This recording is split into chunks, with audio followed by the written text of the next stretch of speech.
Nós cremos, Senhor, que o Senhor nos ama. Nós cremos que o Senhor quer o melhor para nós. Senhor, por isso é que nós estamos aqui. Rogamos pela tua misericórdia, Senhor. Aparece para nós. Senhor, nos dá uma experiência contigo, Senhor. Para aqueles que ainda não te viram, para aqueles que ainda não te conhecem. Senhor, para aqueles que só te conhecem de ouvir falar. Senhor, nós queremos te ver. Nós queremos que os nossos olhos te contemplem. Queremos que o nosso coração seja acalmado, consolado e amado por ti, Senhor. Por isso, nessa manhã, Senhor, nos ajuda a tocar com a tua palavra. Amém, Pai. Senhor, nós amarramos os nossos adversários. Sim. Repreendemos o maligno. Amém. Senhor, e todos os dardos inflamados que ele vai tentar lançar sobre a nossa mente durante esses dias do acampamento, durante as palavras, durante essa palavra. Senhor, reveste a nossa mente com o teu Espírito. Amém, Pai. Senhor, e bloqueia todos os dardos inflamados. Amém. Senhor, nós não queremos pensar em mais nada durante esse tempo. Nós não queremos nos distrair com outras coisas supérfluas, Senhor, inúteis, que agora não vai adiantar de nada para nós. O que nós queremos agora nessa hora é nos voltarmos para Ti. Tocar em Ti, Senhor.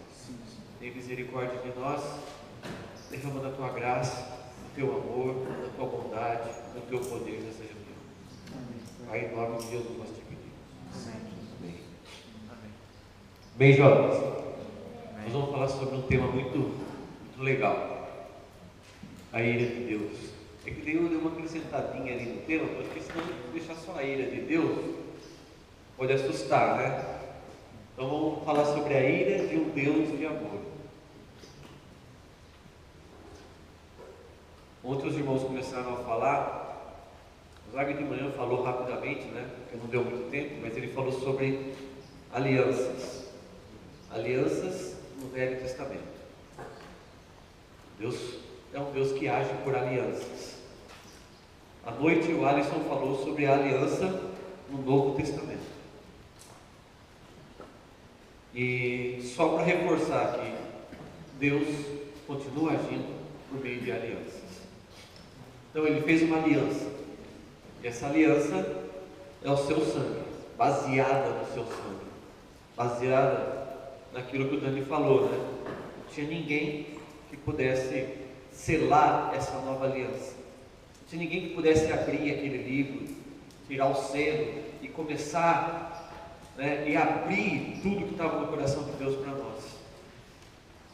Tão intimamente, até que o Senhor veio aqui nessa terra, viveu, né? Imagine serafins vendo o filho descer, nascer numa manjedoura, um nenenzinho desse tamanhozinho assim, ó, numa manjedoura, uma criancinha totalmente dependente de Maria, né? E os anjos olham e veem, puxa, que lindo que a gente cantou, né? O amor de Deus é singular. Quem que vai explicar uma coisa dessa? Serafins ficaram aterrorizados. Falaram, pô, Deus, aquele que a gente não pode nem tirar as asas da frente para olhar, contemplar, está lá. E não tem nem lugar para ele ficar. Está numa manjedoura. Nasceu o Salvador. Nasceu o fiador da nova aliança. Nasceu aquele que trouxe salvação eterna. Graças ao Senhor. Louvado seja o Senhor.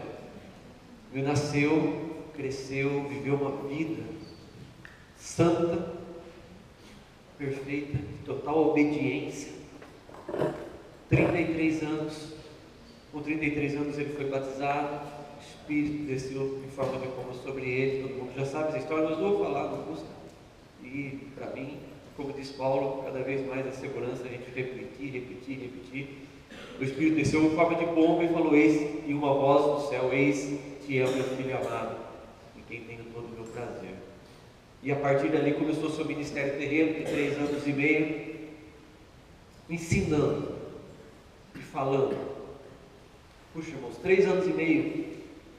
Eu estou há 29 anos salvo, e tudo que ele fez nesses 3 anos e meio que estão registrados nos evangelhos não esgotou. Não esgotou. Cada vez que eu vou ali, irmãos, tem uma fonte nova, inesgotável. 3 anos e meio, andando com os homens, ensinando, levando amor. Eu vou até fazer uma propaganda aqui. Na escola bíblica, foi algo muito interessante que a gente aprendeu. Até a época, antes da época de Jesus, as crianças nasciam com deficiência física e elas eram abandonadas pelas famílias. Elas eram abandonadas. Igual os índios aqui no Brasil, Os índios, agora estão lutando contra isso daí, mas nos índios, quando nascia alguma criança com defeito, defeito de perna mais curta, ou alguma outra coisa, a família abandonava e a criança morria. Ninguém queria. Daí veio Jesus e começou a falar de amor, amar o próximo, amar as pessoas.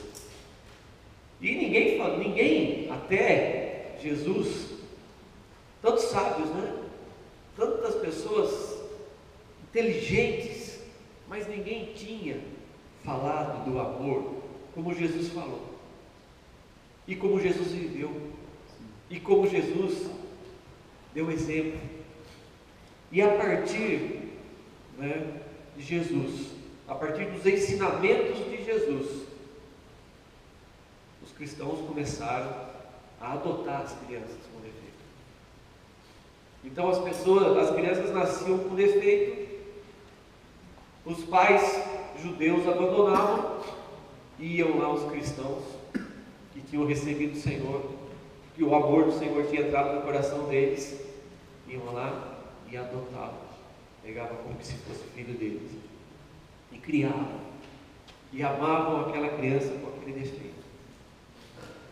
E isso, irmãos, isso é o que Jesus veio trazer para nós: o amor, a vida, a salvação. Aquela criança estava destinada à morte, como nós estávamos destinados à morte, mas veio alguém com amor e nos salvou, nos deu uma vida, nos deu um novo começo, nos deu uma esperança. Eu vou ser alguém, graças ao Senhor. Esses 3 anos e meio ele expressou o amor, ele viveu o amor, ele falou do amor, e para todos. Não tinha, Jesus chegava assim,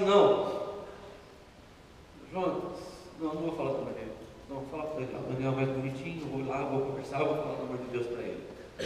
Samuel com esses cabelos negros, de anjo, não vou falar para ele, ele é muito bonzinho, acho que ele não vai precisar de... Não tinha isso com Jesus, irmãos. Jesus chegava e amava. Eu já falei várias vezes isso, daí é algo que me impressiona bastante. Aquele jovem rico chega para Jesus: bom mestre, o que eu faço para herdar a vida eterna? O mestre fala assim: segue os mandamentos. E o jovem vira para Jesus e fala assim: puxa, isso eu já tenho feito desde a minha infância, desde a minha juventude.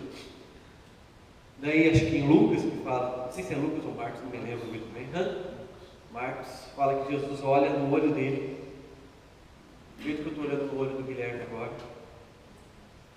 Olhou no olho do jovem, só que o jovem acho que estava mais perto, que nem o Samuel, que nem a Ana.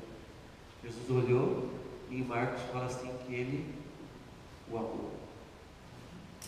Jesus amou aquele jovem, amou, falou assim: puxa, ele é bom, ele já segue, faz os mandamentos, mas eu vou dar uma chance para ele. Então tá bom. Então, vai, vende tudo que você tem, dá aos pobres e me segue. E aquele jovem era rico, tinha muitas posses, Na mesma hora, o rosto dele ficou triste, baixou a cabeça, virou as costas e foi embora. Irmãos, até nisso, Jesus amou. Não tem ninguém que a gente possa falar, não, Jesus não amou esse. Não tem ninguém. Ele repreendia os fariseus, os escribas, ele repreendia mesmo. Mas se tivesse algum deles que se arrependesse, ele aceitava. Vocês se lembram de Nicodemos? Nicodemos era alguém que estava lá, tinha sua posição, mas judaizante, um cara seguia a lei, era um cara que tinha a sua tradição, a sua religião, mas quando ele ouviu falar de Jesus, ele não falou que tem alguma coisa diferente desse rapaz. Eu vou lá ver. Daí ele chega para Jesus, bom mestre, e começou a ter um diálogo com Jesus. Primeiro, para ele chamar Jesus de mestre já foi uma postura de humildade. E a história de Nicodemos ele teve esse encontro com Jesus à noite, escondido de todo mundo. Mas, quando Jesus foi crucificado, Nicodemos era um daqueles que foram levar Jesus e sepultá-lo, junto com José de Arimateia. Mas ali era durante a luz do dia, não era mais à noite. Ele não estava mais escondido. Ele foi convencido pelo amor do Senhor. Então o amor do Senhor é isso. Jesus veio, nos amou.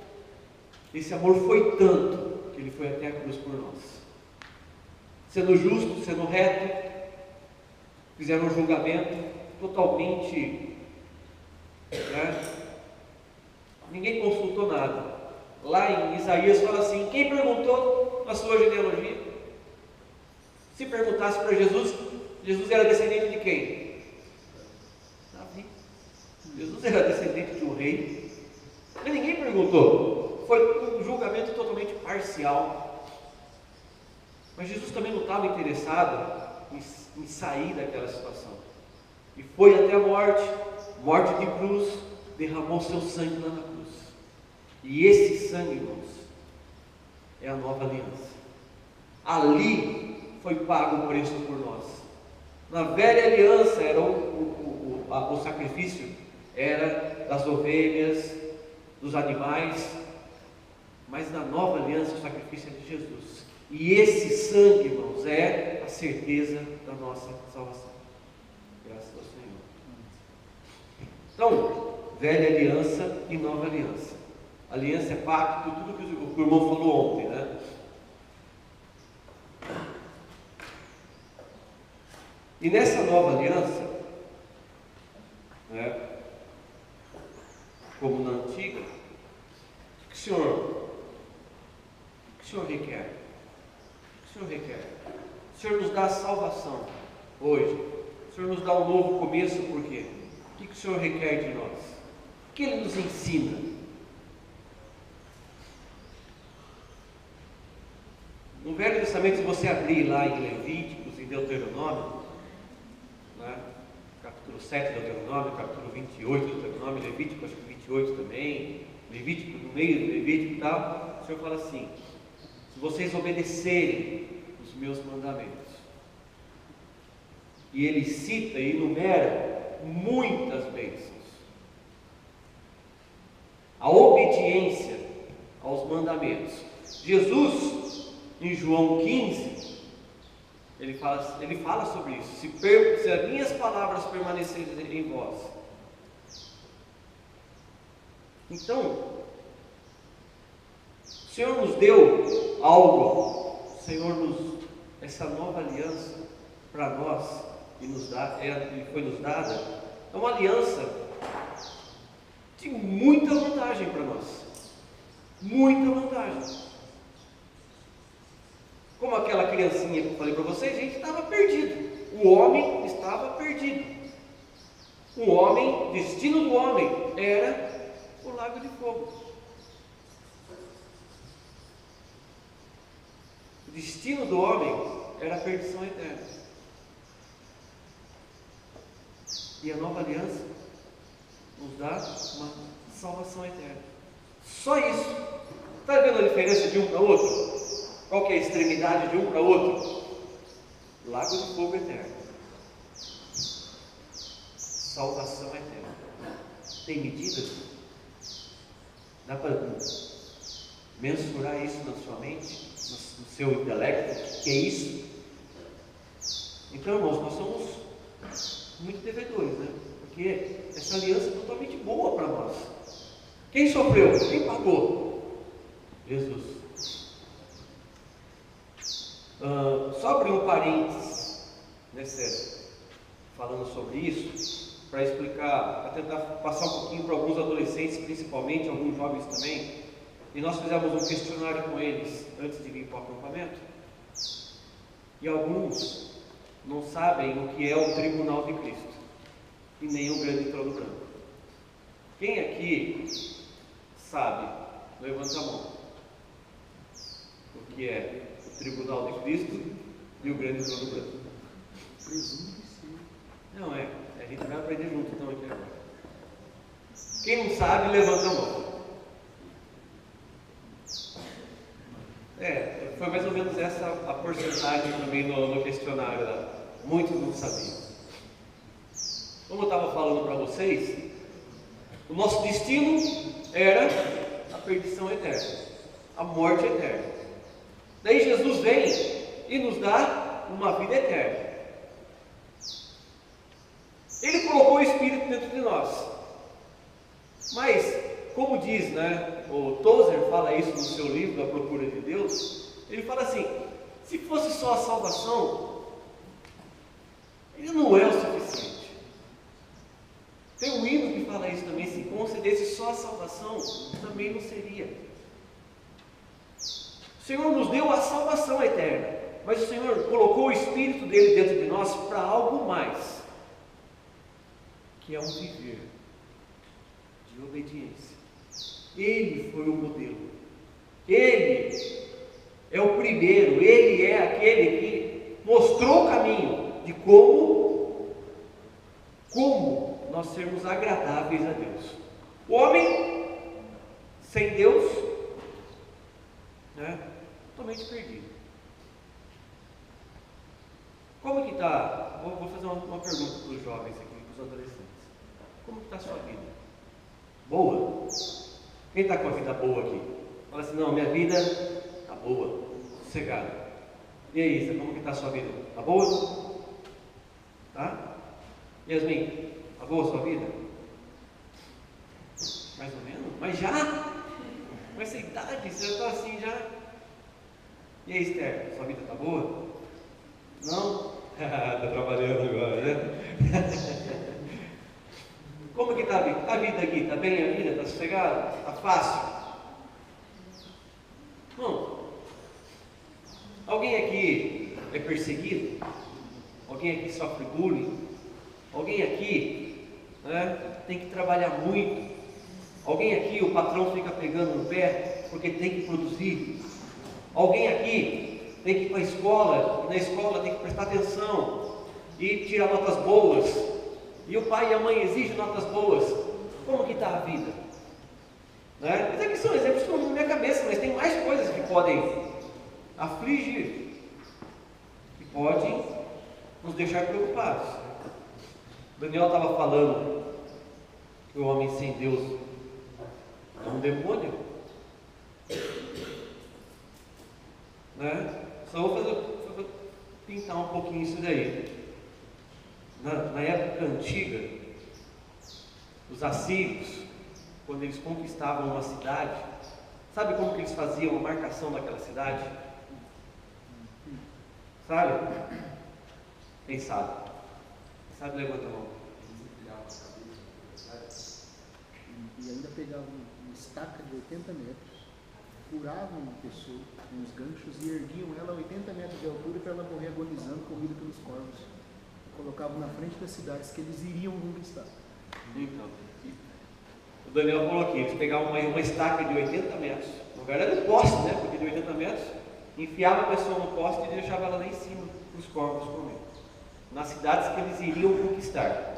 Nas cidades conquistadas, eles entravam, decapitavam todas as pessoas, pegavam as cabeças e amontoavam na entrada da cidade, para saber que eles passaram. Isso daí não são demônios? Né? O homem sem Deus, irmãos, é isso. O homem sem Deus é cidade alerta. O homem sem Deus é o que a Bíblia fala. O homem sem Deus é linha direta. O homem sem Deus, ele só pensa o mal. O homem sem Deus, irmãos, só pensa em violência.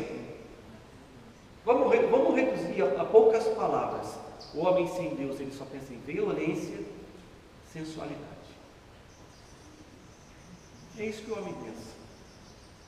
Ele pensa em como prejudicar o próximo. Ele pensa, ele cobiça as pessoas. Hoje em dia, eu não posso nem falar assim, o homem cobiça a mulher. Triste, né, irmão? A gente não pode falar isso, o homem cobiça a mulher. Na verdade, é triste em tudo, mas porque já mudou.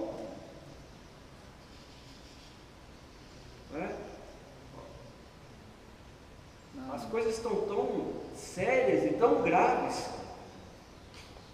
que só o cobiçar a mulher do próximo já era um grave pecado. Hoje, se não bastasse isso, homem cobiça homem e mulher cobiça mulher. Em alguns lugares do mundo cobiçam animais. Em alguns lugares, animais. Irmãos, isso é o homem sem Deus. Eu estou conseguindo pintar bem a pano de fundo dos irmãos? E mesmo adolescentes que estão na escola, você pensa que vocês estão livres? Na escola eles estão querendo ensinar igualdade de gênero. É tudo igual. Né? Eles estão querendo colocar na cabeça dos jovens que é tudo igual, que não tem diferença, que pode ficar homem com homem, mulher com mulher, você escolhe. Você escolhe. A gente não nasce homem ou não nasce mulher. É a gente que escolhe o que é. Estão querendo colocar isso na cabeça do ser humano. O que é isso se não é uma perseguição a tudo aquilo que a Bíblia nos ensina? Então, na escola tem perseguição, no trabalho tem perseguição, em casa tem perseguição. No mundo, quem tem coragem aqui de sair para a rua, para passear depois da meia-noite? Não tem coragem de andar. Na minha cidade, depois da meia-noite, eu não sei, sem sentido. A não ser que tenha que ir para o médico na madrugada, ou tem que fazer alguma coisa necessária. Mas tem coragem de sair para passear depois da meia-noite? Cara, você está sujeito a tudo. Tempo atrás o Gui saiu. Aí. Pula. O Gui saiu. Do nada. Mas não era meia-noite, era um pouco antes. Um pouco antes. Então vamos baixar o horário, depois das 11. Então. Mas do nada. Né? Do nada. Você está seguro? Você se sente seguro nesse mundo? Você se sente seguro nesse mundo? Eu não me sinto seguro. Se eu estou entrando na minha casa e um cara está de bicicleta vindo na direção, você se sente seguro? Você não sabe quem é a pessoa, você não sabe qual é a intenção, o que está passando no coração dele. Porque no mundo, o que rege é isso: violência e sensualidade. Pode ser um ladrão, como já aconteceu. Uma vez meu sobrinho, ele ia sair de casa para trabalhar às 6h15 da manhã, os caras ficaram, acho que, percebendo vários e vários dias que ele saía aquele horário. Na hora que ele foi sair, os caras renderam ele, entraram e roubaram tudo. Você está seguro? Está seguro? Você vai sair, né? Sair da sua casa de manhã. Está seguro? Tem certeza que você vai chegar na sua casa à noite? Não tem certeza de nada, irmãos. Olha como que a gente vive tão alienado. A gente não tem certeza de nada. A gente não tem certeza do amanhã. Eu vou ficar preocupado. Vamos jogar bola à tarde, tem o futebol. A gente não tem certeza de nada. A única coisa que a gente tem certeza é que Deus nos ama. que Ele cuida dos seus filhos. Aleluia. E que Ele não deixa acontecer mal para aqueles que o obedecem. Você percebe? Você consegue perceber, vocês jovens que estão na igreja, que nós somos guardados? Parece que sobre nós existe uma esfera de proteção. A nossa casa não é roubada, não tem acidente. A gente não vê falar de acidente entre os irmãos, assim, coisa grave, e morreu tal. Na igreja lá em Rio Claro a gente não ouve de foi roubado minha casa, e levaram tudo e colocaram a arma na minha cabeça e me ameaçaram. Você não ouve. Que isso, irmãos? Isso não é a proteção de Deus. Então o mundo, irmãos, o mundo já está ali. Jesus falou isso. E o juízo, e a ira de Deus, e o juízo de Deus é para o mundo. E quando a gente fala de tribunal de Cristo e de o grande trono branco, são duas coisas distintas. E a gente, abrindo um parênteses, vai explicar isso daí. Né? Entrei no mundo e comecei a me empolgar com o mundo, mas vamos voltar lá, senão a gente não explica. E é algo que é interessante. Existe uma diferença sobre o tribunal de Cristo e o grande trono branco. Tribunal de Cristo, vamos abrir, para a gente ter uma noção bíblica disso daí que eu estou falando, porque até mesmo disso que eu estou falando tem algumas teorias que são diferentes, mas a gente crê nisso, porque a Bíblia fala isso, né? Não tem nenhuma dúvida com relação a isso. 2 Coríntios, segunda carta de Paulo aos Coríntios, capítulo 5, versículo 10. Quem não sabe o que é, vai anotando. Viu, adolescentes?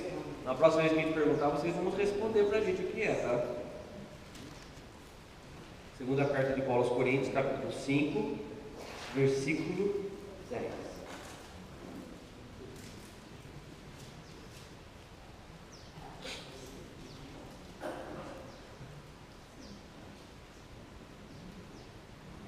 Eu vou ler a partir do versículo 6, tá? Todo mundo achou aí? Achou, William? Achou? Achou, irmão? Temos, portanto, achou aqui? Temos, portanto, sempre bom ânimo, sabendo que, enquanto no corpo, estamos ausentes no Senhor, visto que andamos por fé e não pelo que vemos. Entretanto, estamos em plena confiança, preferindo deixar o corpo e habitar com o Senhor. Olha Paulo falando, hein? É por isso que também nos esforçamos, quer presentes, quer ausentes, para lhe sermos agradáveis. Agora, porque importa que todos nós compareçamos perante o tribunal de Cristo, para que cada um receba segundo o bem ou o mal que tiver feito por meio do corpo. Tem duas coisas que eu quero ressaltar nesse versículo 10. Importa que todos nós, com quem Paulo está falando? Com os cristãos, com os irmãos da cidade de Corinto, com os irmãos de Corinto. Então, primeiro, todos nós cristãos compareceremos diante do tribunal de Cristo. Segundo, para que cada um receba segundo o bem ou o mal que tiver feito por meio do corpo. Então, nós vamos comparecer perante o tribunal para respondermos segundo o bem ou o mal que tivermos feito por meio do corpo. Bem ou mal, proceder como nós temos procedido. E com isso, irmãos, não se engane, não tem como esconder de Deus. Os irmãos não viram. Beleza, os irmãos não viram. Mas quando nós estivermos perante o tribunal de Cristo, o Senhor vai nos julgar de acordo com o bem ou o mal que nós tivermos feito. Deixa eu só ver aqui uma observação. eu não fiz antes, mas o meu aqui pode falar.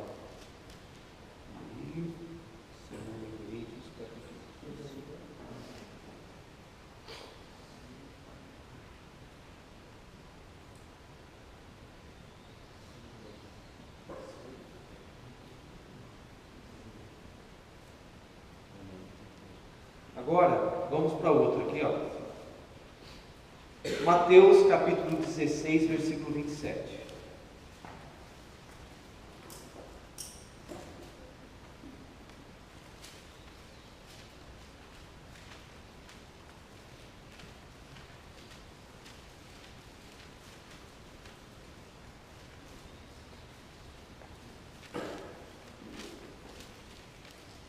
A partir do versículo 24.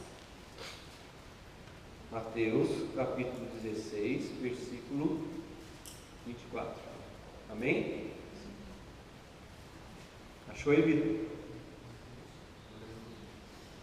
Por quê? Mas só ler, não precisa conversar e nem comentar com ele. Tá? Só ler. Versículo 24. Então, disse Jesus a seus discípulos: se alguém quer vir após mim, a si mesmo se negue, tome a sua cruz e siga. Porquanto quem quiser salvar a sua vida, perdê-la-á, e quem perder a sua vida por minha causa, achá-la-á. Pois que proveitará o homem se ganhar o mundo inteiro e perder a sua alma? O que dará o homem em troca da sua alma? Porque o Filho do Homem há de vir na glória de seu Pai, com seus anjos, e então retribuirá a cada um conforme as suas obras. Tem outra coisa, outro item interessante aqui. Quando vai ser o tribunal de Cristo? Quando? Aqui fala. Na vinda. Não é? Agora, não sei se é pré ou pós. O ungido é pós. A gente não paramos ainda para. Mas. Nós estávamos vendo que era pós. Não tem. Mas tem alguns que pensam na pré, mas tudo bem, vamos lá. Mas a gente só sabe isso, e é o que importa para a gente. Que o Filho do Homem há de vir na glória de seu Pai, com seus anjos, então retribuirá a cada um conforme as suas obras. Então, quando vai ser? Na vinda do Senhor, na segunda vinda de Cristo, tá? E aqui já começa, né? Lá Paulo fala assim, de acordo com o bem ou o mal que fizer por intermédio do corpo. Aqui Jesus está falando, retribuirá a cada um conforme as suas obras, conforme aquilo que você fez. Vamos andar mais um pouquinho aqui, ó. 1 Coríntios capítulo 3, versículo 10.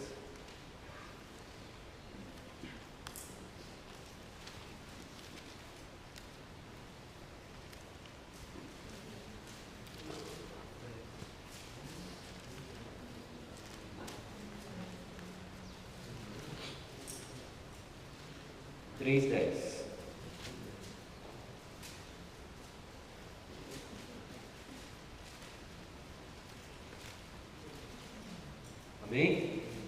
Com misericórdia.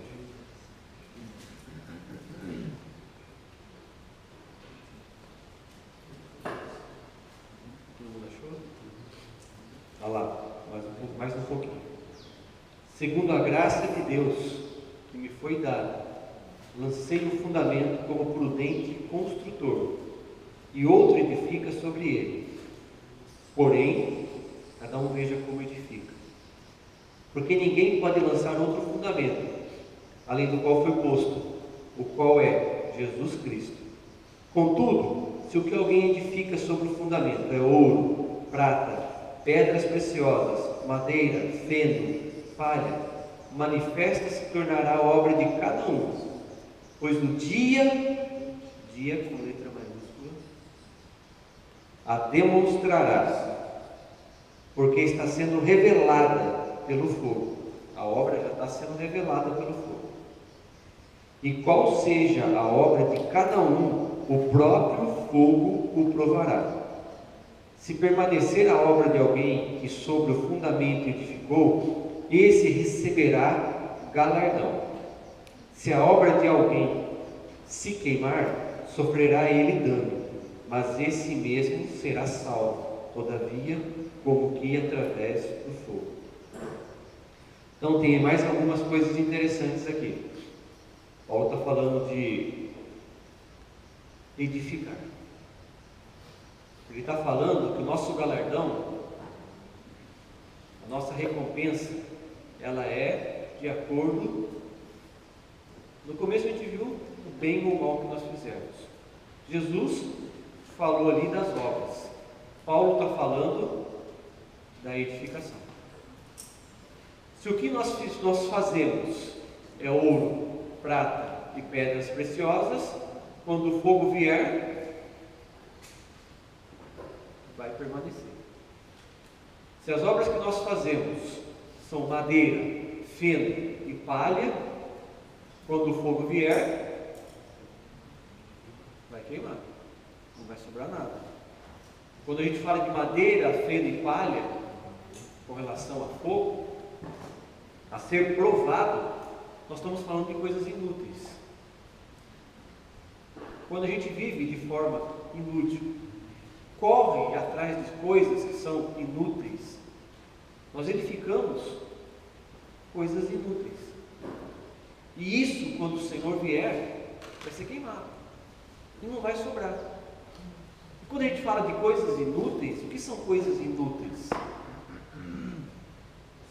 Lá em Mateus, só lembrando, não precisa abrir não, eu vou só ler um pedacinho que fala. Jesus falando, lá no 16, acho que é o 26, se eu não me engano. Ele fala assim: pois que aproveitará o homem se ganhar o mundo inteiro e perder a sua alma?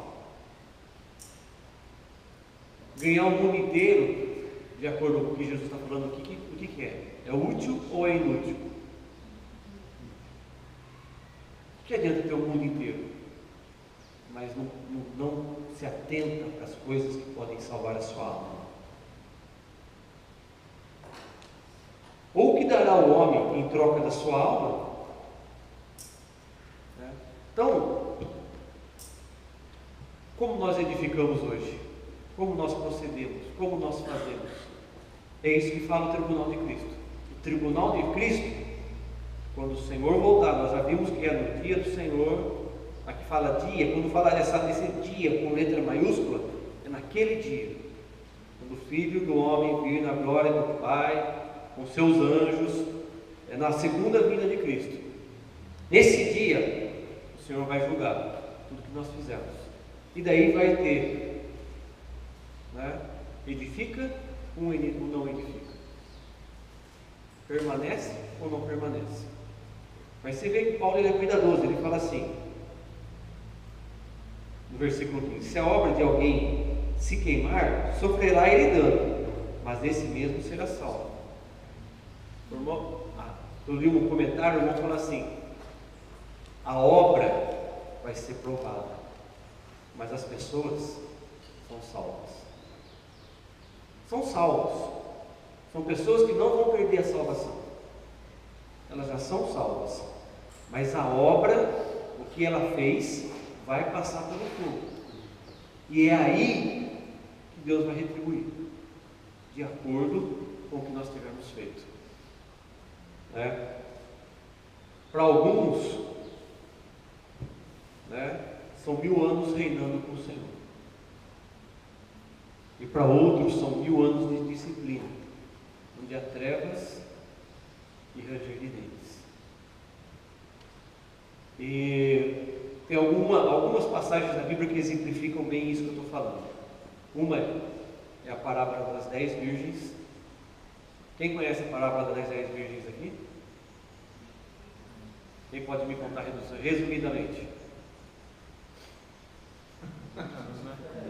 Não, o Dani não vai. Resumidamente, Dani.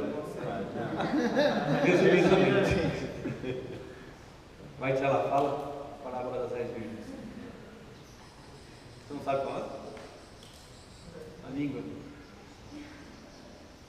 Simples. Isso. Tinham 10 virgens. 5 eram e 5. Qual é a diferença da prudentes para as nécias? Todas elas tinham as lâmpadas cheias de azeite. As prudentes tinham as lâmpadas e as vasilhas. E elas são noivas, são virgens, e elas estavam esperando o noivo. E fala que elas dormiram. E a certa hora da noite, alguém falou: eis o noivo. As 10 prudentes pegaram suas lâmpadas, as 5 prudentes pegaram suas lâmpadas com as vasilhas de azeite, né? E entraram. As outras 5 nécias não tinha mais azeite, tinha acabado, estava apagada a lâmpada. E daí, né, o porteiro fala assim: vai e compra azeite. Então, 5 entraram para as bodas e 5 ficaram para pagar o preço e para comprar azeite. Depois tem a parábola dos talentos. Foram dados talentos, né? 1, 2 e 5 talentos. O que tinha 1 ficou só com 1. O que tinha 2 multiplicou, foi para 4. O que tinha 5 multiplicou, foi para 10. Quando o Senhor chegou, falou assim: cadê o talento que eu deixei? Deus chegou de 1, estava enterrado o talento. Senhor, está aqui, ó, que o Senhor me deu. O Senhor falou: mas não foi isso. Não era isso que eu queria. Se você tivesse levado aos banqueiros, ele tinha multiplicado. Tirou o talento daquele 1 e deu outro que tinha 5. E aquele que estava com o talento, né? E os outros estavam multiplicados. E o Senhor fala assim: fosse fiel no pouco, sobre o muito te colocarei. Então, né, existe a diferença. As nécias, elas tiveram que comprar o azeite. E comprar o azeite, irmãos, né, tudo que você fala que tem que comprar, para comprar, né? Por não é fácil comprar alguma coisa. Fala: pai, eu tenho que comprar uma blusa. Aí, às vezes, mas vem de graça, não vem? Vem de graça, não tem que pagar nada. Mas para quem tem que pagar, custa, né? Tem que comprar uma blusa. Tem que comprar uma blusa para Giovanni.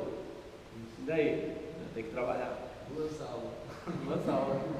E daí, depois que você dá as 2 aulas, tiver o dinheiro na mão, você vai lá. Mas você teve que ficar as 2 aulas lá, explicando, tirando dúvida e tal. Então, quando fala de comprar, está falando de um labor.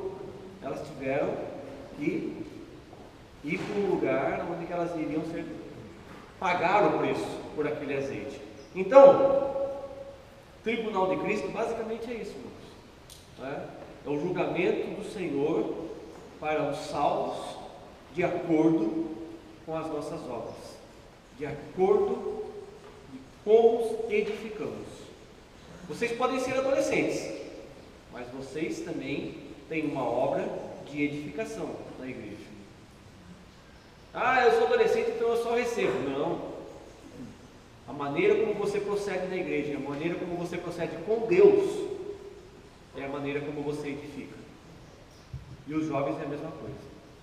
No livro que o irmão ele coloca que há uma possibilidade de Maria, quando ela recebeu a visita do anjo, tem 15 e 16 anos, que era o tempo que elas se desposavam na época, né? É uma possibilidade, mas para você ver como uma mulher que já tinha um caráter, e já era mulher das mulheres, a mulher de Deus, com 15 e 16 anos. É por aí mesmo. Bem novo, bem novo. É que nesse último tempo, a responsabilidade, né? Parece que os jovens não querem mais responsabilidade, mas eles querem os benefícios de crescer logo, mas não as responsabilidades de crescer logo. Então, está esquisito. Nos últimos tempos está esquisito. Tá, esse é o tribunal. E agora tem o primeiro trono branco. Apocalipse capítulo 20.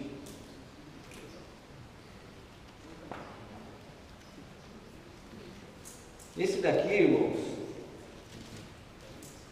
não é para nós, graças a Deus. Aleluia. Amém. Amém? Amém? Amém? Ei, É só para a gente saber, mas não é para nós. Capítulo 20 de Apocalipse, versículo 11 ao 15.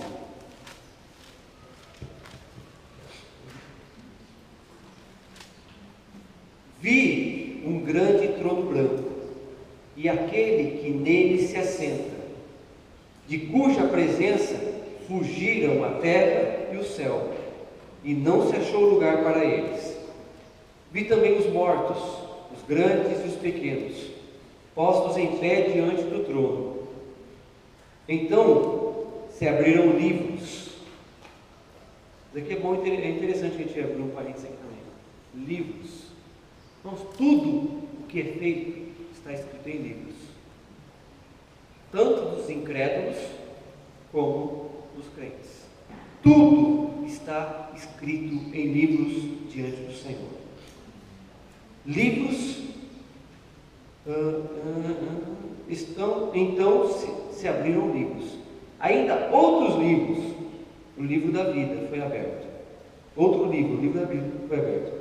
E os mortos foram julgados segundo as suas obras, conforme o que se achava escrito nos livros. Existe uma diferença em livros e livro da vida. Deu ao mar os mortos que nele estavam. A morte e o além entregaram os mortos que neles haviam. E foram julgados, um por um, segundo as suas obras. Então a morte e o inferno foram lançados para dentro do lago de fogo. Esta é a segunda morte, o lago de fogo. E se alguém não foi achado inscrito no livro da vida, esse foi lançado para dentro do lago de fogo. Esse é o julgamento do trono branco, o grande julgamento, né? Quando vai ser esse julgamento? No final do reino milenar. Satanás vai ser solto, vai enganar mais nações, tal, e ali o Senhor vem com o trono branco e julga tudo. Quem vai ser julgado nesse trono branco? Quem vai ser julgado nesse trono branco? Mas tem um adjetivo aqui, uma qualidade, algo que está escrito aqui, que engloba todos. Aqueles que não estão inscritos no livro da vida. É todos os que não são salvos. Por isso que a gente precisa pregar o Evangelho. É por isso que a gente precisa pregar o Evangelho. Já pensou que alguém que está do seu lado, alguém da sua família, esse é o destino? O lago de fogo, a segunda morte. Morre a primeira vez, nós morremos, vamos para o seio de Abraão, os crentes ficam lá, os incrédulos também ficam do outro lado do seio de Abraão, a história de Lázaro, mas a gente pode explicar futuramente também. Mas aqueles que não recebem o Senhor, eles vão sofrer o dano da segunda morte, e é a última morte. E ali é trevas eternas, ali é tristeza eterna. Então, quantas pessoas tem do seu lado? Na escola, amigos, colegas de trabalho, amigos de infância. Eu oro por um amigo meu de infância, que ele não tem o Senhor ainda, mas eu oro. Às vezes eu encontro com ele, eu oro, preciso preparar uma hora para que eles sejam salvos. Filhos, às vezes tem filhos. Imagina, irmãos. Esse é o dano da segunda morte. Esse é o último julgamento, esse é o grande trono branco. As pessoas que não estão inscritas no livro da vida, o livro da vida, irmãos, é o livro da nossa salvação. Né? Sabe aquela vez quando a gente faz a reunião, quem quer receber Jesus? Levanta a mão. Alguns vão lá na frente, outros curvam a cabeça e confessam Jesus como Senhor de todo o coração. Nesse dia o seu nome foi escrito no livro da vida. E essa morte não tem mais poder sobre a sua vida. Amém. Graças ao Senhor. Eu creio e espero que todos aqui tenham já o nome escrito no livro da vida. Mas, né, de acordo com aquele questionário, é bom a gente explicar, né? O que é o Tribunal de Cristo. Foi resumido, tá, irmãos? Tem muita coisa para falar sobre isso, mas foi bem resumido. E o que é o grande trono branco? Entenderam, adolescentes? Agora tá. Beleza? Beleza, Alex? Sossegadinho? Então tá bom. Não, estou falando para ela, mas não é porque ela não sabe. Eu não sei, não tem nome no questionário. Estou perguntando, eu falei só porque eu olhei assim e eu vi na cara dela. Ela está de frente. Senhor Jesus.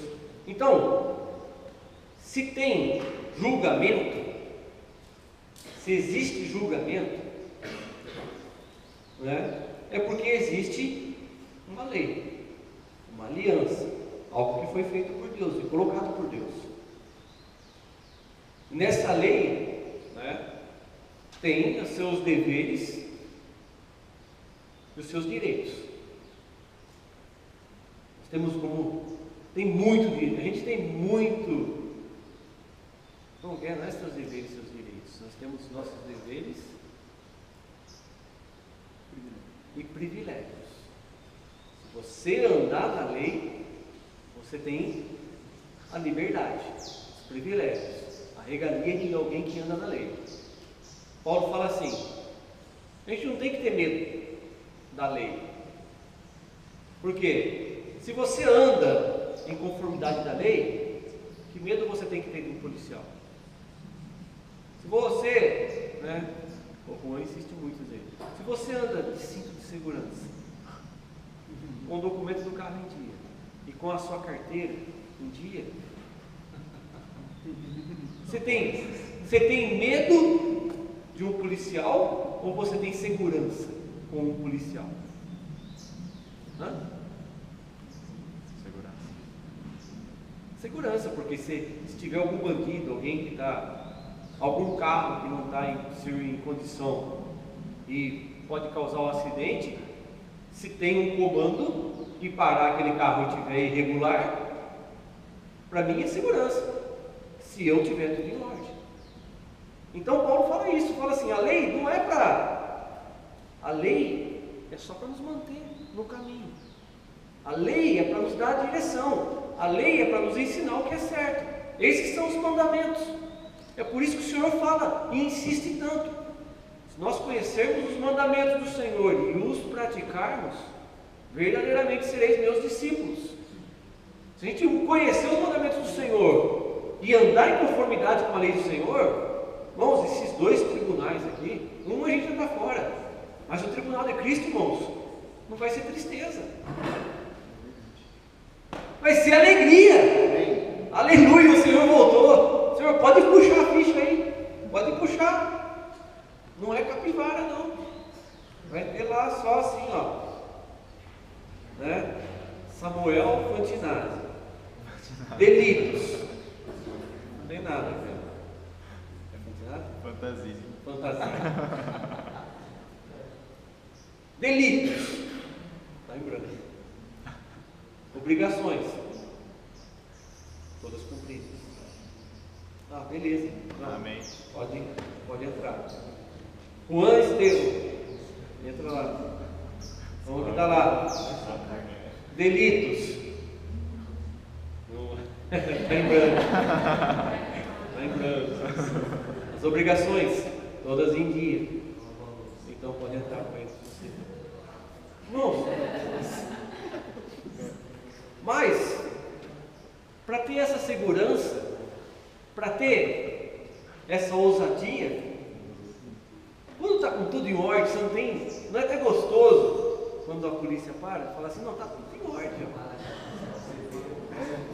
Quando a polícia para e a gente não vai em ordem. Eu já tive uma Quando a polícia para, então. Como foi, Dani? Foi terrível, irmão. A polícia parou se não estava em ordem. Posso contar como é que foi? Pode. Não, foi assim, ó, eu trabalhava no escritório de contabilidade, eu era office boy. Eu estava com uma bis. E aí, olha só para você ver a condição. O patrão estava viajando, o pneu careca, o pisca da moto estava quebrado, o retrovisor estava trincado, a luz, né, a lanterna, estava também sem funcionar. Eu estava sem o documento da moto, sem minha carteira de motorista. Você estava um perigo, você era um perigo para o trânsito. No centro da cidade, e eu com a pressa de ir pro banco, Não, capacete ele sabe. 3h30, 4 horas o banco fechava. E o que tinha ficado responsável no escritório me ligando, e eu parei no centro e o policial Costa. Ai, meu Deus. Vale, Senhor. E na hora, hein? Senhor, me ajuda. Agora é só a tua misericórdia. O guarda olhou assim e falei, vixe, agora não vai dar nada, não vai sobrar nada. Ele olhou, esse retrovisor, esse pneu aqui. A moto é sua, Fernando, do escritório onde eu trabalho. Então, bem que eu estou trabalhando. E por que está assim? Quem, né? Aquela carinha assim. Aí ele falou assim, documento. O moço, né? Lá aqui, seu. Ficou lá no escritório. O senhor deixar, eu vou lá buscar. Eu falei, não. Daqui você não sai. Se sair, essa moto vai comigo e aí você que sabe. Mas como é que eu vou fazer? Eu não sei. Documento da moto? Não tem também. Você não está com carteira de motorista, está com documento da moto? Não estou. Aí ele já virou assim e falei, pronto, agora não vai escapar, né? Falou, seu RG, por favor.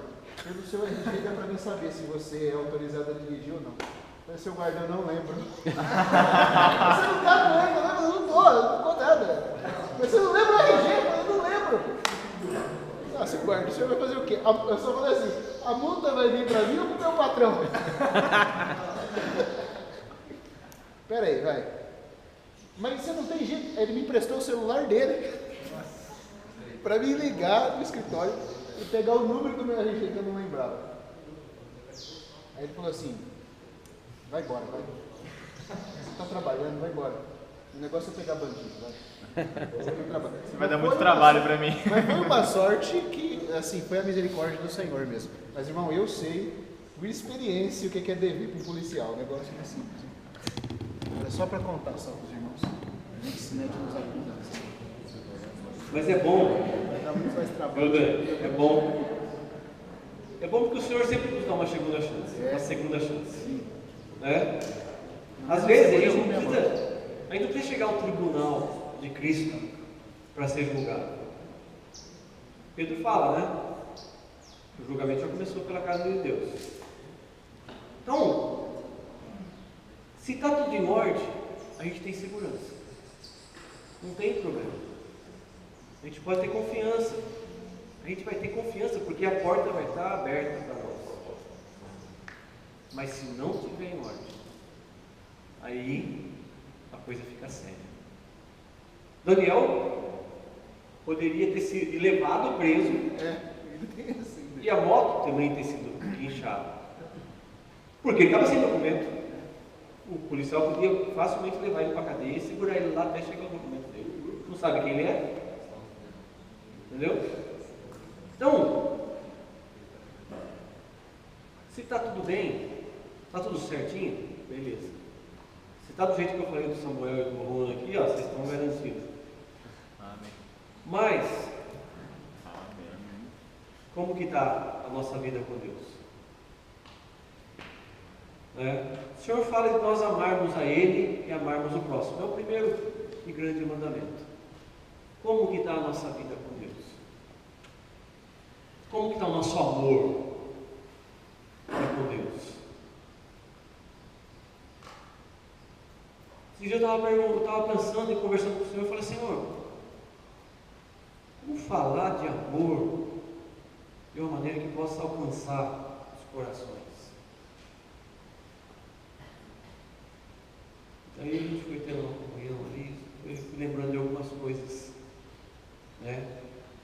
De alguém que já foi, ou é apaixonado ainda. Quando você ama alguém, vou falar para os casados, vocês só ficam ouvindo, tá? Os adolescentes e jovens, por enquanto, vocês só vão ouvir a nossa experiência. Né? Quando você ama alguém, vou pegar um aqui, um de Cristo aqui. O Adriano, sempre o Adriano é bem apaixonado, ele vai responder de primeiro aqui. Dri,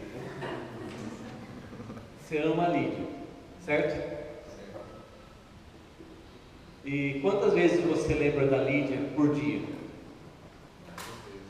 Mas fala assim, de 24 horas, quanto tempo você acha que você gasta pensando na Lídia? Tipo, não pensando, mas que você recorda dela, que você ora por ela, que você está com ela.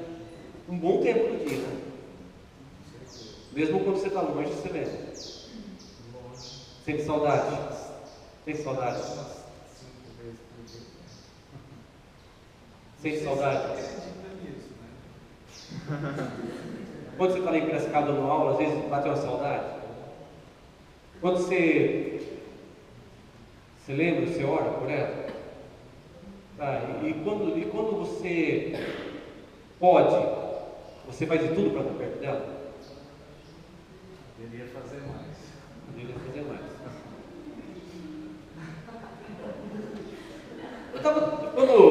Né, o Senhor me deu esse sentimento com relação ao amor. Amar a Deus sobre todas as coisas. Como que está o nosso relacionamento com Deus? Quantas vezes nós pensamos em Deus por dia? Quando eu lembro de Deus, eu oro. Quando eu posso, eu tenho tempo para estar com Deus. Porque é assim que alguém apaixonado vive. A Ana e o Rick estão prestes a casar. O ano que vem tem casamento. É isso, Rick? É isso daí, né?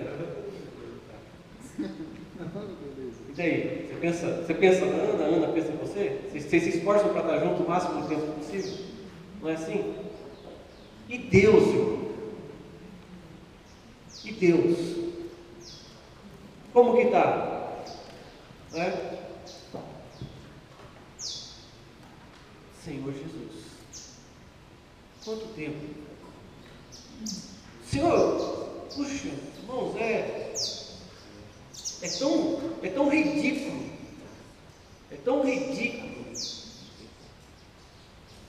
o que o Senhor, a diferença daquilo que o Senhor dá para nós, com a diferença daquilo que o Senhor requer de nós,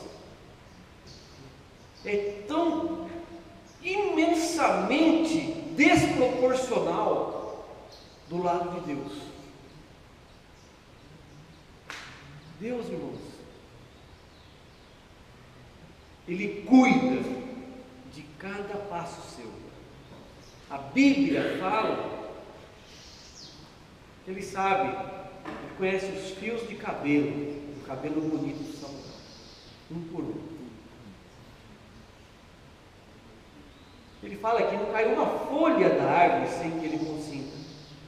Irmãos, quanto Deus te ama, quanto Deus se preocupa com você, o quanto Deus te abençoa, te guarda, te protege, te supre saúde, é infinitamente maior do que aquilo que Ele requer. Sabe o que o Senhor requer, irmãos? Eu vou falar algo bem simples e bem básico. O Senhor requer que nós conheçamos a Sua palavra, primeiro. Não tem como eu conhecer Deus, não é? Se eu não conheço a Bíblia. Vou falar para os irmãos, eu passei vários anos da minha vida,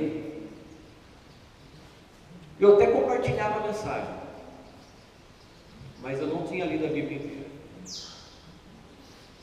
não tinha lido a Bíblia inteira. Conhecia muitas passagens. Eu pensava assim, puxa, eu já li ela inteira, porque tanto tempo, eu passei acho que uns 20 anos da minha vida cristã sem ler a Bíblia inteira, mas eu pensava que eu conhecia Deus. Porque desses 20 anos eu já ouvi tanto, que com certeza eu já li ela inteira, mas em partes. Engano.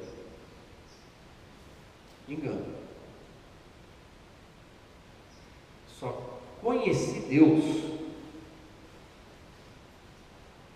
pouco mais intimamente quando eu li a Bíblia inteira.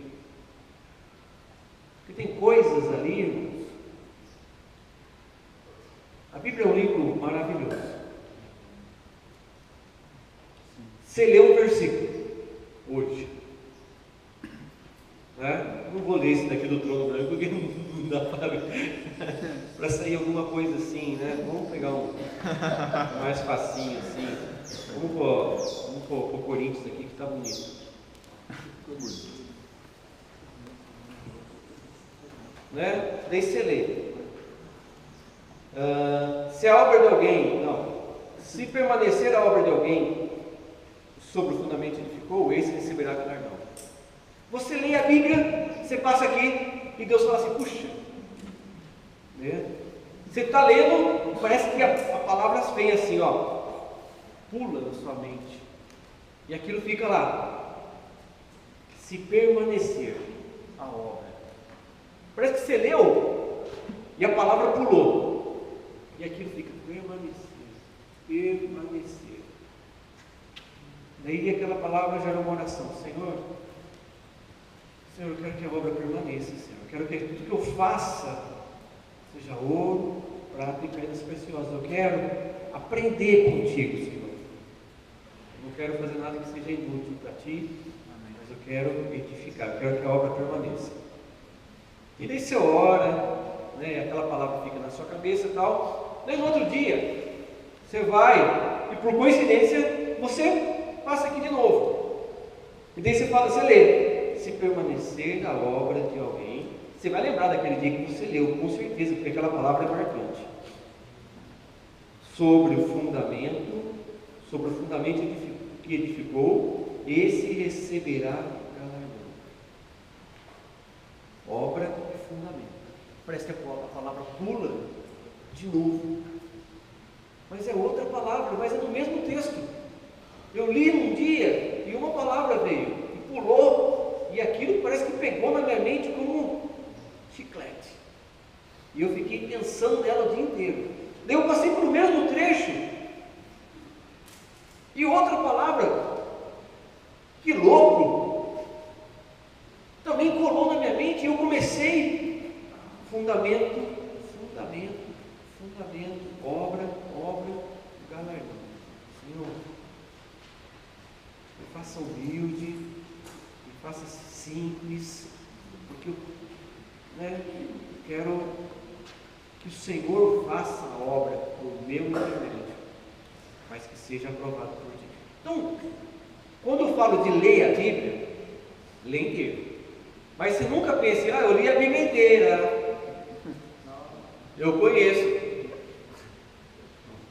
A multiforme. Deus é multifaceta, é multiforme, tem muita coisa na palavra para nós conhecermos a Deus. Então você leu inteira a Bíblia, puxa, maravilha, né? Não, você começou a conhecer a Deus. Né? Salmo capítulo 1 fala de ter prazer na lei do Senhor e nela medita de dia e de noite. E este será bem sucedido em tudo quanto fizer, principalmente diante do tribunal de Cristo. Então, a gente fala de amor. Primeira coisa, conhecer Deus. Aonde? Por meio da palavra. A palavra nos dá material para orar. Quando você pega a palavra e a palavra toca, ela salta aos seus olhos, você ora aquilo. E você não ora só para você. Você já percebeu, adolescentes, que muitas vezes a gente vai orar, a gente só ora para a gente. Senhor, faz isso para mim. Senhor, faz aquilo. Cuida da minha casa. Cuida do meu pai, da minha mãe. Cuida da minha bicicleta. Senhor, cuida do passarinho. Cuida, Senhor,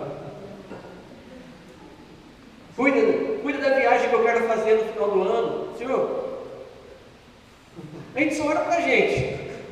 Muitas vezes a gente só ora para a gente. Sabe o que a palavra faz, irmãos? A palavra nos faz orar de acordo com como Deus vê. Vocês já perceberam que quando a gente ora algo que a palavra nos toca, a gente não está orando algo que a gente quer. A gente está orando algo que Deus quer e que Deus está falando com a gente. Por isso que é muito importante nós nos apegarmos à palavra. A gente não pode passar um dia sequer. Olha, sinceramente, vou falar, vou ser sincero aqui, né? O Senhor me cubra aqui, que ninguém fique triste com isso daí. Mas quando você está apaixonado por alguém, um dia longe é triste. Um dia longe é triste.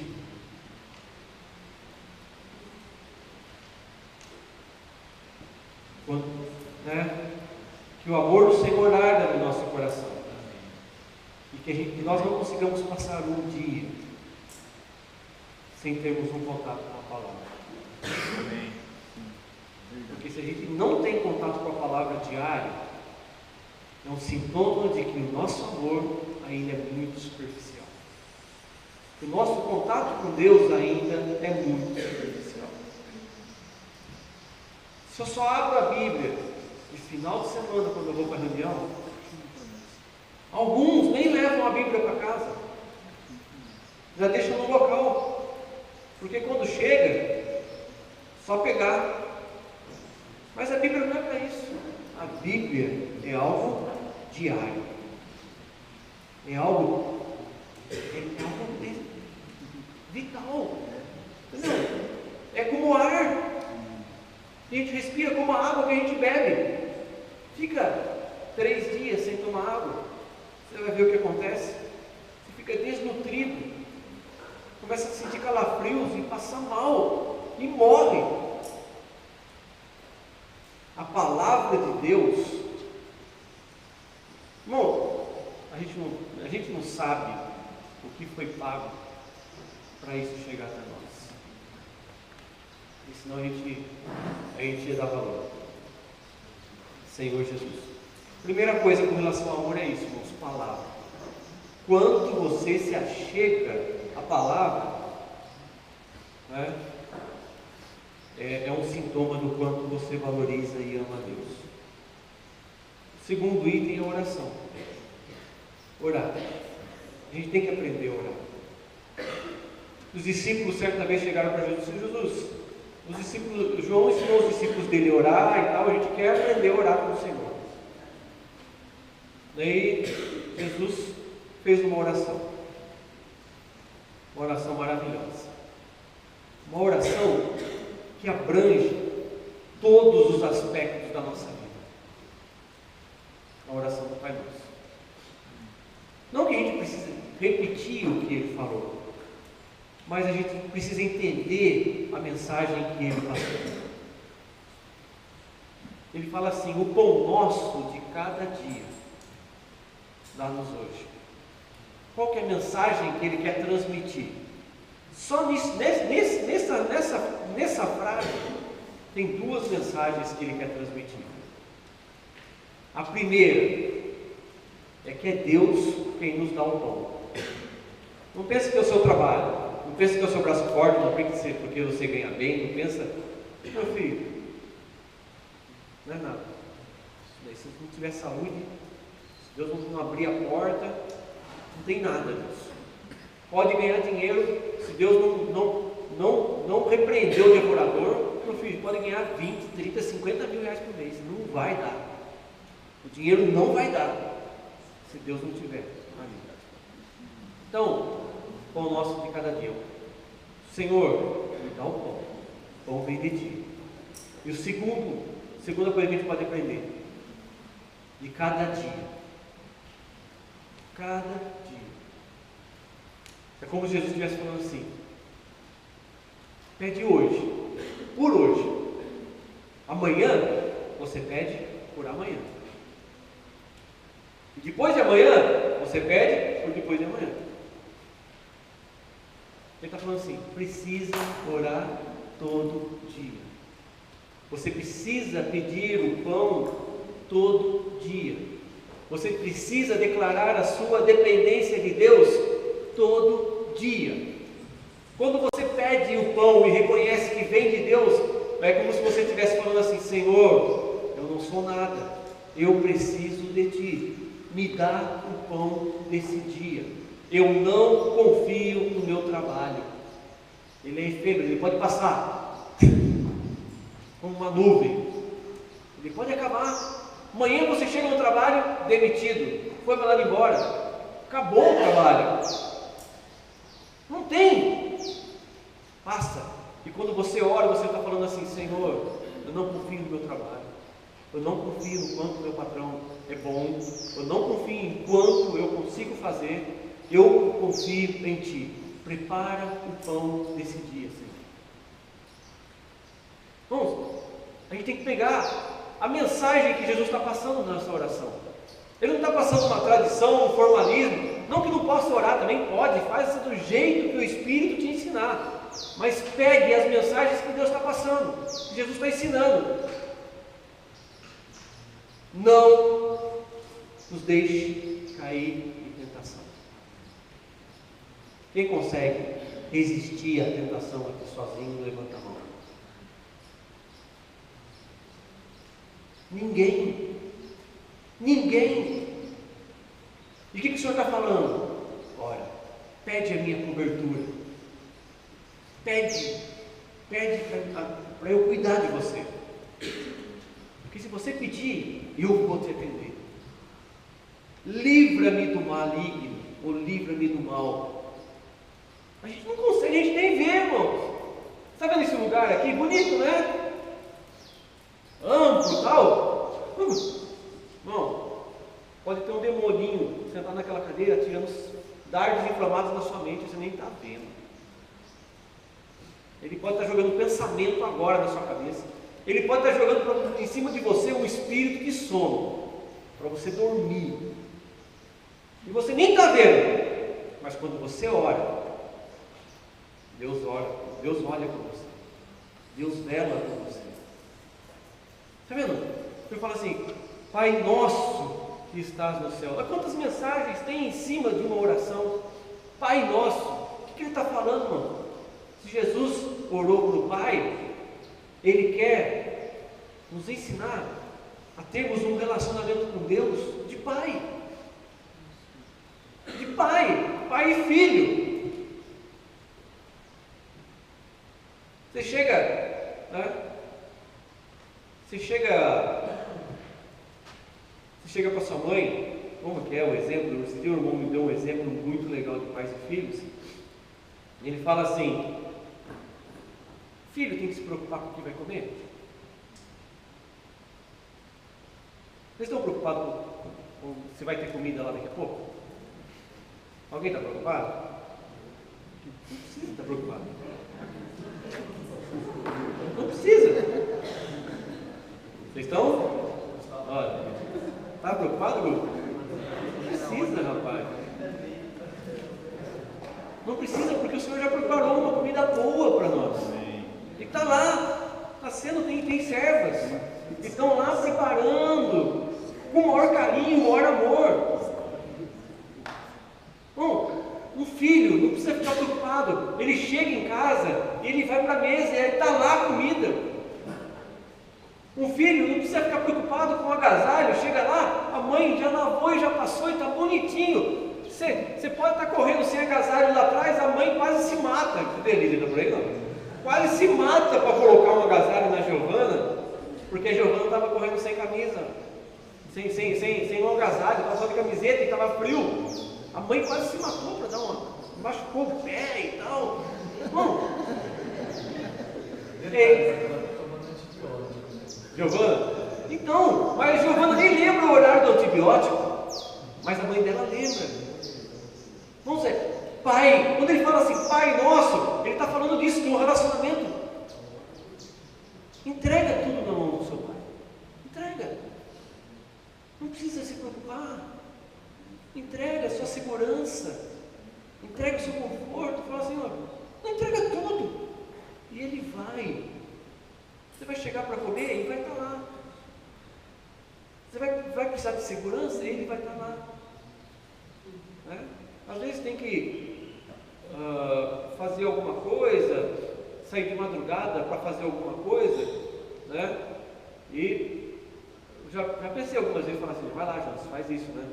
Mas eu não tenho coragem de falar para ele, porque sair de madrugada é uma insegurança. Você está abrindo o portão, em casa é portão eletrônico, então não tem câmera, não tem nada. Você chega e fica até meio tenso, né? 5 horas da manhã, 3 horas da manhã, tudo escuro.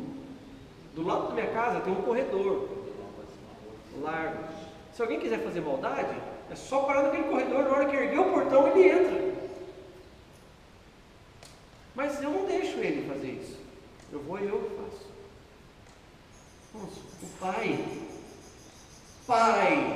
Nosso, Pai, Ele quer o melhor. Ele quer nos dar segurança, Ele quer nos dar tudo. Senhor Jesus. Amém. Então tem muitas mensagens na oração do Pai Nosso. O que eu quero falar é a importância de nós orarmos. A gente precisa ter uma vida de oração. Nós estamos falando lá em lugar e batendo no quarto fechado. Deus não vai falar se você parar com pressa diante dele. Oração com pressa. Sabe o que é pressa? Pressa é ansiedade. Não, eu tenho que orar. Daí para, e somente já está, né? Eu tenho que orar porque eu tenho que fazer aquilo, tal. Daí para lá, vai orar. Senhor, cuida desse dia, Senhor, eu coloco todas as tuas mãos, Senhor, vai, faz, cuida de mim, me guarda, me abençoa, me dá muito dinheiro, Senhor, me dá a família de hoje, e tal. E, opa, não, deixa eu fazer um negócio lá que eu tenho. Irmão, Deus não vai falar assim. Ele fala para entrar no quarto fechado, tranca a porta, e teu pai te ouve em secreto. É outra coisa que vai provar o nosso amor. Tem tempo? A gente tem tempo para Deus? Tem tempo? A gente tem tempo? Tem tempo, Yasmin? Tem tempo para Deus? 10 minutinhos por dia, com certeza. Ou ainda não? Vai ter daqui para frente? Irmãos, o que é 10 minutos? Para. Desliga. Olha, eu vou falar a experiência minha. Deixa o celular longe. Coloca no modo avião. No modo avião. Ali não vai tocar o WhatsApp, não vai nem tocar o telefone. Deixa longe. Primeira coisa, abandona o celular. Eu vejo lá, a primeira coisa que pega é celular para ver o WhatsApp, para ver. Abandona o celular, abandona o Facebook, abandona o computador, abandona. Pega a Bíblia, papel, caneta. Vai lá no quarto. Vai lá na sala, vai lá. Lá em casa tem uma varanda em cima. O Juan, de vez em quando, ele vai lá.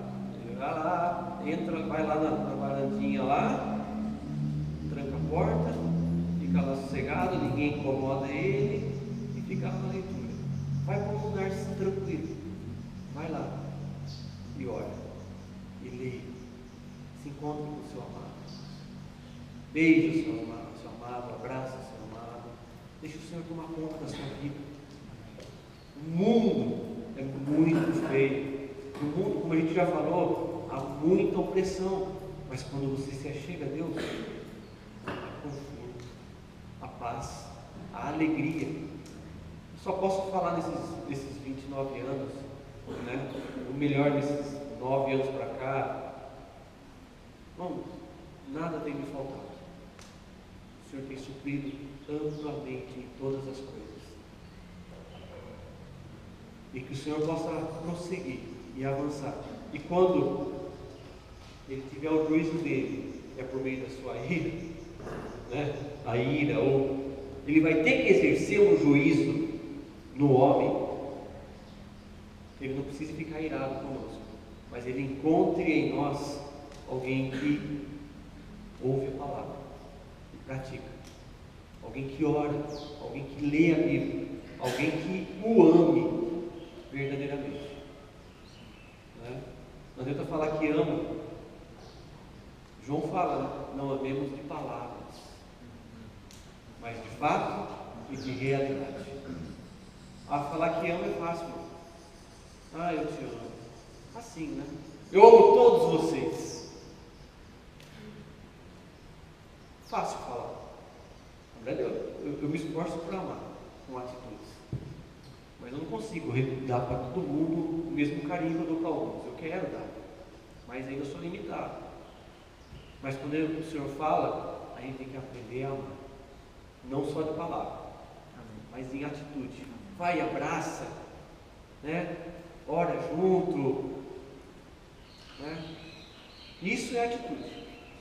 Irmão, não estou legal, essa semana não foi legal. Abraça o irmão. Vamos orar então, irmão. Vem aqui. Senhor, cuida, ajuda o irmão a passar por esses dias difíceis e tal. Deixa o irmão, se tiver duro, irmão, liga, a gente ora junto, por telefone mesmo. Isso é atitude. Agora, falar eu te amo e esqueceu. Chega no sábado e domingo. Quem ama, irmãos, liga. Quem ama, pergunta. Quem ama, cuida. Quem ama, apacenta. Quem ama, é aquilo que o Senhor falou para Pedro. Quem ama, pastoreia. Quem ama, está atrás. Eu me sinto devedor nisso também. Eu sinto que eu tenho que ser aperfeiçoado. Mas cada um de nós tem que ir diante do Senhor e falar assim: Senhor, como que está o meu amor? Como que eu tenho te amado? Derrama luz. Porque muitas vezes não é nem porque nós não amamos o Senhor, é porque nós não percebemos que não amamos. A gente ama outras coisas. A gente perde o nosso tempo. Bom, um termômetro de amor é tempo. É tempo. Né? Aonde está o teu tesouro, aí está o teu coração. Aonde está o teu tempo, aí está o seu amor. Se você gasta tempo com outras coisas que não é o Senhor, tá?